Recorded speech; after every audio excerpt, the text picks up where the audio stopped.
You're watching Real English with Real Teachers. Real Teachers. Hello and welcome back to Real English with Real Teachers. We have a special one for you today. I think you can probably see a small man in a box over to my left here. It's mirrored. So today we've got a treat. We've got an Australian in the house and we're going to be talking about our childhood, what it was like to grow up in the UK and in Australia. And we're, of course, going to be giving you some real English along the way. So welcome to the room, Pete from Aussie English. Hello, Pete. How's it going? It's very good. It's exciting to have the time with an actual Australian because I've been in Australia for 5 months now. And I think I can count the amount of real conversations I've had with an Aussie on my hand. How does that work? There are so many non-natives or Brits here. It's like they attract each other to each other. And yeah, before you know it, you've got a group of British people in Sydney that you're meeting up with on the weekend. So you didn't really leave Britain? Well, you just it's changed got the a weather. lot warmer. Yeah, exactly. Have you found that since coming out? Was that a bit of a shock in terms of how much the sun burns here? It's it's shocked me in the burn, but it's really delightful in everything else because the blue skies really put a smile on my face. I don't know. You're not used to those, huh? No, we're really not. We're short on them. Again, we can count them on our hand. Man, yeah. I hear your summers are always really brutal. Like I hear that it gets to 30, 35 degrees and us Australians are always like, tell me when it's 40. But I hear that it's much worse because it's very muggy and humid when it gets to that temperature. So it's very different from the equivalent of 30, 35 degrees in Australia. Have you experienced that? I would say that is true, although I think the UV count is a lot stronger here. We've been told to, like yesterday, we were out at a festival and it apparently was 22 degrees, but we were getting burnt so much. Yeah. And they said, yeah, you should look at the UV count. Is that something that you're aware of? Yeah, so we've got different apps. Obviously, I don't know if you started using those for like, I don't know about other Australians. Maybe they just get tanned since they're young. But I definitely check out apps if I'm going to go outside and quite often try and just avoid direct sunlight during the middle of the day, especially between like 10 and I think 3 in the afternoon, because that's when if you go out, you just slather on the sunscreen or you're just going to get roasted and it's not pleasant. Some great vocabulary there. To slather on some sun cream and be roasted by the sun. These are great. We're going to take a moment to tell you about today's sponsor, and it is an exceptionally interesting one for language learners like yourself. So stay alert to this announcement. So the sponsor is Lingoda, and they are an online language tutoring platform giving one-to-one classes and small group classes as well. But they've created 2 services or promotions that are really useful for people like yourself, and these are called the Sprint and the Super Sprint. And these 2 offer you the chance to take your language learning to the next level, all within 3 months, by encouraging you to commit to a goal. How do they do that, you ask? With moolah. They give you a reward. Show me the money. So they give you a chance to get a refund on the fees that you've paid towards the tuition for these offers. So let's break it down. The Sprint is 15 classes a month. You have to attend them. And they last for 3 months. If you do all those classes, you get 50% refund on your course fees. The Super Sprint is 30 classes a month for 3 months and 100% of the tuition fees refunded. So if you feel like you need a boost of motivation, then this could be your next challenge/adventure. But we'll tell you more about the offer at this point in the video. Let's get back to the collaboration with Aussie English. Just slather on the sunscreen or you're just going to get roasted and it's not pleasant because the ozone hole, right, is right above us. Yeah.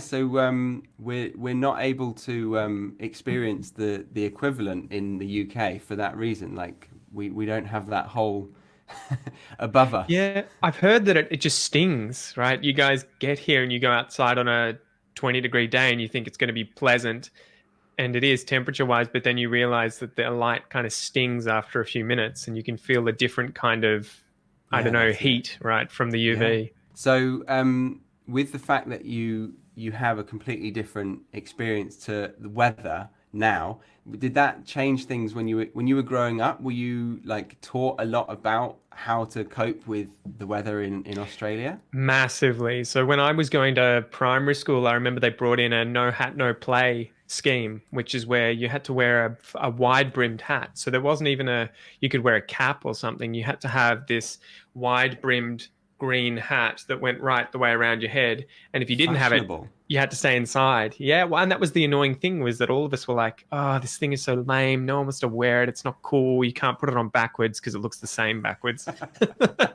And it had that little strap, right? Like if I use my headphones, the little strap under the chin to Oh keep it on your wow, the head. chin strap. You I put- know. Oh, yeah. But because skin cancer is obviously a really big problem in Australia, we have a lot of skin. I mean, in Sydney, if you've been to Bondi, you've probably seen all the skin cancer surgeries around there because they just make a killing. I So if wasn't you, actually looking out for it, but I if will you- now. I didn't, I wasn't used to them. Like down here, you don't see that kind of thing. But I remember going to Bondi near Sydney and seeing like, why are all these little shops that are like skin cancer removal, skin cancer removal? And I think the problem with skin cancer is that you get it usually 30 years after the exposure. And so if you get exposed from a very young age, you start getting it at 30 and 40 years old, and it can be very dangerous. And so we had big problems with skin cancer. And so there have been lots of campaigns from when I was young. You'll hear the slip, slop, slap. I think it's like slip on a hat, slop on some sunscreen, slap on a t-shirt or whatever it is. So they Yeah, had I've heard campaigns by the that. government. Yeah, the government was running those campaigns to spread awareness to prevent people from getting sunburnt and getting skin cancer. And so every time now, for me, when I go to Bondi, you always see the Brits that are lobsters. And We you're just are. like, well, they come here and they don't appreciate the sun and what it's like. And they go to the beach with no sunscreen on a beautiful day, and they just lie down and go to sleep or something. And they wake up and they're bright red. And you're just like, oh my God, dude, like, what have you Yeah, done? Just, yeah, that's exactly it. That's us when we go abroad, anywhere. Yeah, I but remember when I was in Colombia, I got called El Camarón by the taxi driver what because is I that, the just looked lobster? Yeah. like a shrimp kind of lobster. Yeah. But what was it like in Britain then? Because I feel like I would go there today and it would be a sunny day and I'd be freaking out thinking, my God, I got to slather on the sunscreen, wear a hat. And you guys would be like, dude, chill out. Like, Yeah, I think there was a bit of a taboo against using sun cream. Like you'd look silly. yeah, If you've got too much of a white face from the sun cream, you're not cool. So it was yeah. almost, I mean, it's so stupid, but it was almost sad to use sun cream. It was like you weren't hard, or you weren't like willing to just risk it a bit in life. Whereas Well, you I guess guys, you it's guys have cancer, evolved. so it's just You guys have evolved in that environment, right? To not need sunscreen. You know, that's why we've got pale skin as British yeah. people. Yeah, but I mean, the summers are heating up actually in the UK. I haven't Yeah. been back for a good enough amount of time, but every summer my parents keep telling me it's getting hotter, it's getting hotter. Are you guys? So, You guys have serious problems too with. I don't know if it's Britain, but I know France has. You know, I think I heard about their heat wave and 15,000 people died, and you're just like, what? Like, you know, it's some massive amount of people when they had their week of above 40 degrees or something crazy a few years ago.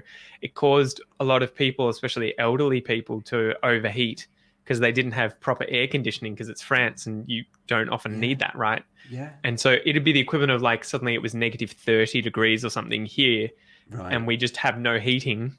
So is that happening more and more in Britain where the temperatures are starting to get a little hotter in summers and you guys, you know, aren't prepared for that culturally? We are. They're trying to push for the cultural awareness in the public transport. They sometimes say these like really obvious announcements like take water with you, or if you Yes. start to panic because of the hot weather, don't press the emergency button. Wait until the next stop. Yeah. It's little It's things going to be like a that longer that wait. It's going to be a longer wait if you press the yes, emergency button. yes. Maybe we're starting to become aware of it, but I think we'll still have that unawareness like throughout our childhood until we get to the mature age of realizing the damage that it's doing, and it might be too late. So yeah, Well, that's the yeah, skin cancer thing for us when we're younger. No kid wants to put on sunscreen, right? But nowadays, I think a lot of people are anal about putting sunscreen on their infants. Like I take my young son outside, and my wife's always like, "Put the sunscreen on! Oh my God, put it on! Put it on! He's gonna get roasted." yeah. I think we tend to think of a holiday as going and sitting in the sun, and that's the main aim. Like, look how brown I got from a holiday. Yeah, And I guess you guys, do you have that equivalent? we're I brown know you go anyway. to Bali. Yeah, yeah. Oh, whoa, whoa, whoa, dude, that's where bogans go. I don't go to Okay. Bali. Okay, we've got to explain what a bogan is. Well, I I think it'd be the same think, as me saying that's what you go to Ibiza, right? Like, isn't that where you guys go to have fun? And you'd be like, like, but Bali's got a bit more of a exotic touch to it. Like, do you just go to Bali to do drugs? there's probably that element is involved, but I think a lot of it just tends to be the closest place that is different, that is cheaper, that is paradise. Like it's the nearest part of Southeast Asia that has a lot of surfing. It's a tropical island, so I think it's just so cheap to get. It's cheaper to go there than to get to Perth. The Really? capital city in Western Australia. Yeah, I'm pretty sure it's like a few $100s or whatever one way to get from Sydney to Bali, and so I think that's why you get a lot of Australians going there. They've got nightclubs. Everything's cheap, because Yeah. it's Indonesia, so the currency exchange is very cheap. So you can, rent a house for like $30 a night or something for, 5, 10 people. And so it's known for a lot of Australians going there, and Okay. especially, quote unquote bogans, who are the uncouth, unsophisticated Australian. No one thinks they're a bogan, but they think everyone else is a bogan, right? So I think you would call it a chav in I was going to suggest British that English, word. right? Yeah. Yeah. That's probably the Yeah. best synonym. So people who swear in public, or have tattoos on their faces, or just are into drugs, or just loud and obnoxious, aren't necessarily, I don't know, it's not a negative thing, but haven't gone to university or haven't traveled widely. They tend to be those kind of insular people who've always been in the same place and are very rough. Yeah. And like geographically, I've spent a bit of time on the Gold Coast near Brisbane.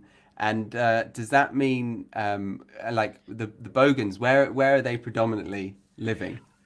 Oh, living, I think they're everywhere. They're In everywhere. terms, Yeah. yeah, they tend to be everywhere. They won't be. Again, it sounds judgmental, but I think that it's kind of attached to the lower class. So they just tend to be a bit rougher. They tend to be more working class kind of people. Not all lower class or working class or people who don't have a lot of money are bogans, but bogans tend to be from that area. So they'll have certain kinds of cars. They'll do them up. They'll drive recklessly, do burnouts. They'll have the Southern Cross tattoo on them somewhere. Oh, So you've I've probably seen seen that. that, right? I've seen that. Yeah. The cross tattoo on our flag, quite often, I would consider anyone who gets that tattooed on them, especially if it's on their chest and they're a male, I would say that guy's 100% a bogan. Okay. And especially if they drive a ute. Yes. Yeah. Yeah. Yeah. I've seen a really peculiar ute. It's kind of like a lowered one, and it's got like side panels that touch The the body ground. kit. Yeah, the body Yeah. kit. It's like a complete parallel of what it's meant to be, because it can't really. I can't Yeah. imagine it can take much weight, can it? Well, that's the point, right? It's not meant to be. I don't think anyone's actually using it for work if they've done it up like that, right? And they've got, a body kit on it and it's like an inch off the ground. It's more about just cruising around town and, Yeah.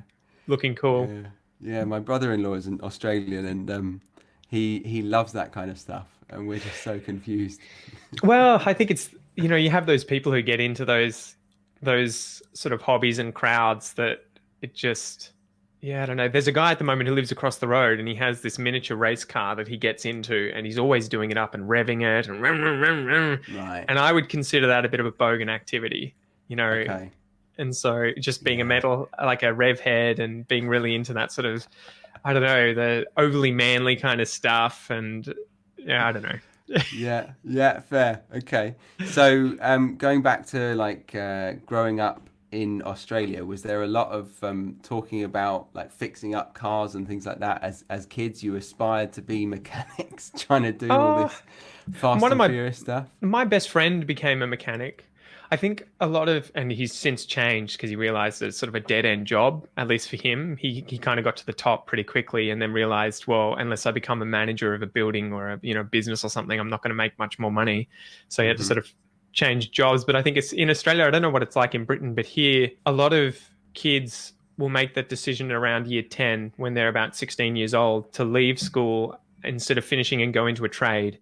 So they'll become, what the slang terms will use things like chippy for a carpenter, sparky for an electrician, dunny diver for a plumber.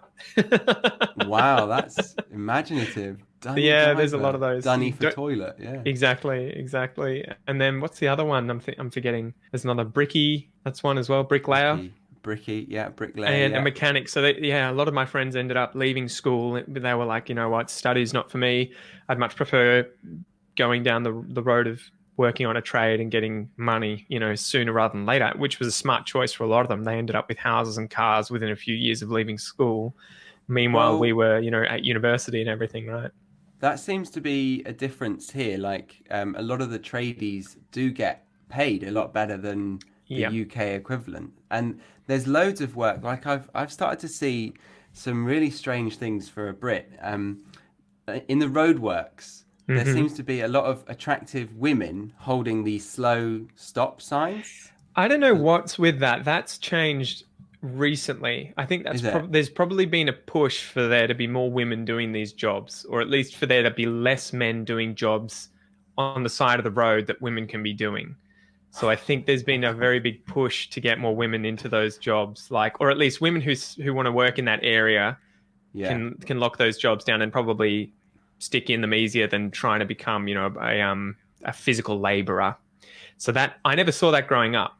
There Okay. were never women holding the stop signs and the slow signs for road work. But nowadays it seems like every second one is, which is great. If I mean, all you need to do is hold a sign, so it's not like it needs to be male dominated.